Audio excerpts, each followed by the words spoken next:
Next এটা part 3 complete সলিউশনের। Okay, capitalistic economy refers to the type of economic stabilisement where answer হচ্ছে private sector contribution is high. দেখো কি বলছে, capitalism is an economic framework characterised by the private ownership of capital assets, free market competition and minimal state intervention, where production is driven primarily by the private profit movers. Okay, next L কি বলছে দেখো, the graphical representation of scheduled work or task followed by any project manager is known as the Gantt chart. A Gantt chart is a widely used bar chart timeline that visually illustrates a project schedule, displaying project tasks along a vertical axis against their respective duration and dates along a horizontal axis.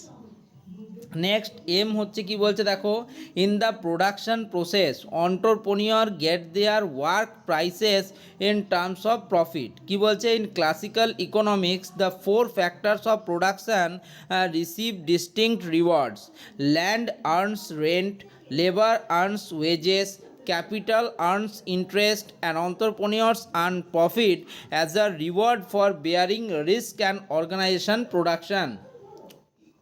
Next প্রশ্ন কি বলছে দেখো, what is the first stage in the project planning management planning process initiating the project proposal. Before a project can be planned or scheduled, it must be formally initiated. The life cycle always begins with stabilizing a proposal, evaluating its fundamental feasibility and securing authorization. Okay, next প্রশ্নটা কি বলছে দেখো, in your opinion তোমার ওপিনিয়নে what should be the main objective of a project risk management? একটা project risk ম্যানেজমেন্টের ক্ষেত্রে main objective কি হওয়া দরকার। দেখো 2 নম্বরে কি বলছে, to identify analysis and respond to risk properly. কি বলছে, the central goal of risk management is proactive rather than reactive. It is design to systematically identify potential risk, assess their severity, probability, and implement a meta-genial plan to minimize negative project impact.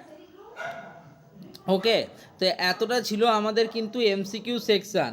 Part A, part 1, part 2 এবং part 3-র মাধ্যমে আমরা MCQ সেকশানটা শেষ করলাম।